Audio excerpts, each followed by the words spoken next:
So what are you doing different in today's market, Jason, on your portfolio to weather the complexities of the real estate market? So I'm not adding as fast as I used to for the rentals. I'm still adding though. Like if a deal makes sense to add it, I would still love to add it. If it cash flows with taxes and insurance and all that, I'll add it.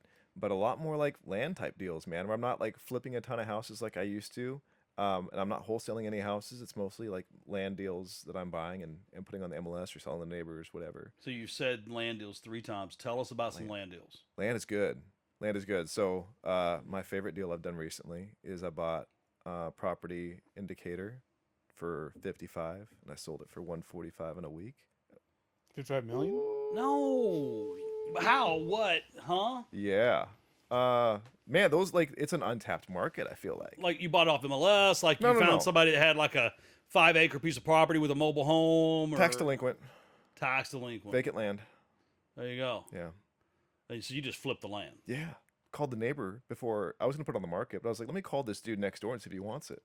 He was like, bro, if I get that, I can have ag exemption because I have 3 acres, you got 3 acres, I'll have six. I was like, oh, I should have priced it a little higher. I think there's a huge lesson there, not just from the tax delinquency side, but to the fact that it's like it would be so painfully obvious. Why didn't the neighbor just sell to the neighbor? It's because the neighbor didn't think to ask, or the neighbor didn't even know. The neighbor was dead. He was dead. He should have prayed. No.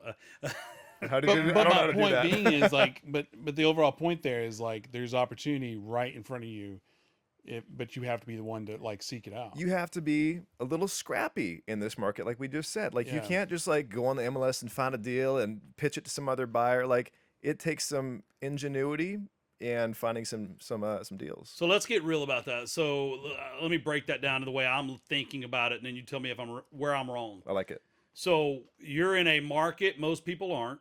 Yeah. You're looking at a lead source most people are too lazy for Uh-huh. on an asset type that most people ignore. Yeah.